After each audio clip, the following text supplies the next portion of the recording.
of the Daily Mirror this morning to go through some of those stories and some of the others that have caught her attention. Delighted to say Jenny Critchlow, based in Claverton, self-help expert. She runs the Peace Gym with us this morning on BBC CWR. Morning, Jenny. Morning, Phil. How are you doing?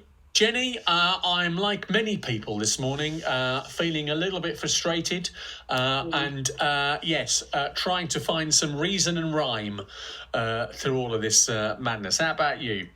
Yeah, I think we're all reeling, actually, Phil. Me too. My workshop's been shut since March and trying to do some stuff online. It was a real shock yesterday, wasn't it, for everybody? I think a lot of people will be feeling a bit like that. I think there'll be a lot of people when they heard that come down about 11:30, wasn't it, yesterday, the news that all of Coventry and all of Warwickshire are in Tier 3. I mean, you're based in Claverton there in Warwickshire, and the idea that, in that beautiful village where I spent 11 years of my life, you should be lumped into the same as Birmingham and Solihull kind of beggars belief, doesn't it, really? Yeah, we've got 3 pubs and they're all shut. It's a real shame. Bonkers. You've gone with the Cartels coverage of this, haven't you? And the news that the leader of the council described this as a kick in the teeth.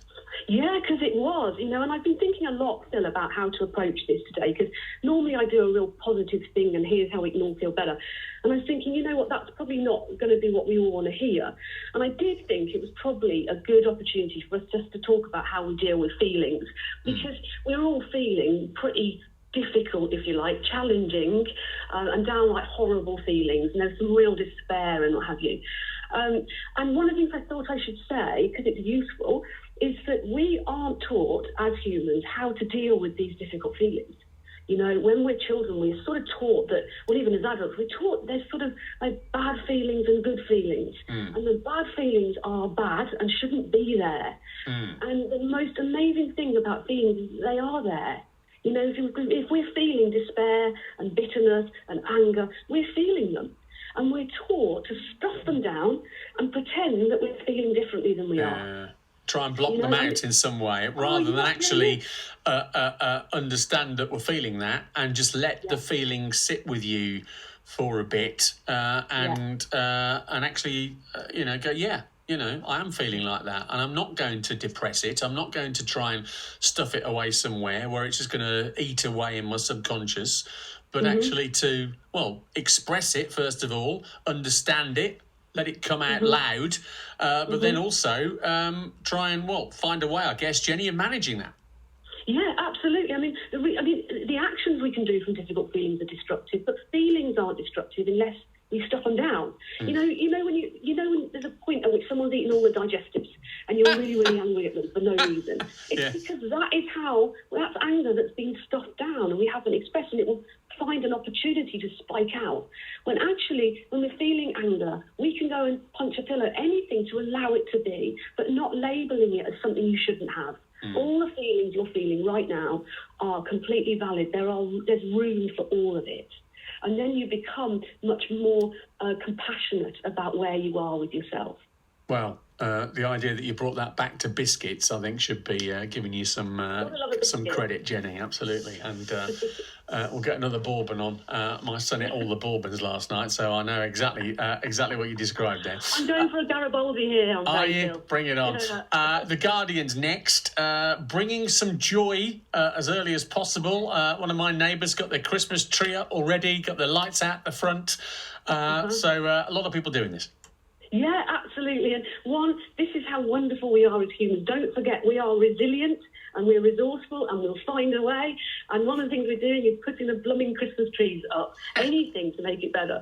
And I was thinking here, normally I'd be going something like, why don't you all start a gratitude journal? And I thought people will probably turn the radio off if I start talking like that.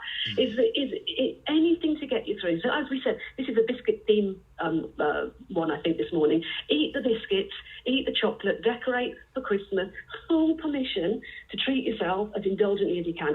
Remember your 5 a day, but other than that, full permission. Well said, Jenny. And finally from you, for now anyway, a little piece in the Daily Mail about the stress caused by lockdown. Yeah, and I promise it's not doom and gloom, but it's a really useful one because we know that mental health is on the decline because of our isolation and stress, and that stress raises our blood pressure, and all the problems come with that.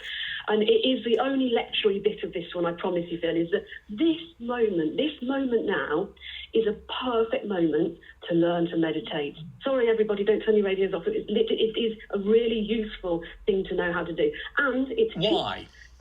Why? Because meditation allows us to take a break from our thoughts, and our thoughts are causing us an enormous amount of stress. And you can do meditation anywhere in a small space, sitting down in your home. It's a low-risk sport. No one's going to hurt themselves. It's perfect. And it is an amazing tool for allowing your body. You see, the body takes score. So whatever we're thinking, the body doesn't know whether it's real or not, so it reacts anyway. It gives it a stress response. And so if we can meditation takes us above thought. The stuff we do to numb ourselves takes us below thought, alcohol and shopping and cleaning. And so meditation takes us above thought and allows us a break from all this stuff and allows our body to go, there's nothing to be frightened of now, and gives us a chance to find some calm. And there's so much science around this now that it actually lowers your blood pressure. Proof. Done. So, bit of meditation, bit of mindfulness, and hopefully, at least, it's a way of resetting yourself for what is to come. Jenny, great to hear from you as ever. Give my love to Claverdon. Visit it. Don't visit it enough. So always blow it a kiss when I pass through there. And appreciate you coming on this morning. Thanks very much. Thanks, Phil. It's been fun. Jenny Critchlow there, biscuit lover in Claverdon in Warwickshire this morning. Thanks very much indeed, Jenny. Her thoughts on the newspapers this morning. It's 10 to 8. Phil Upton. The Sound.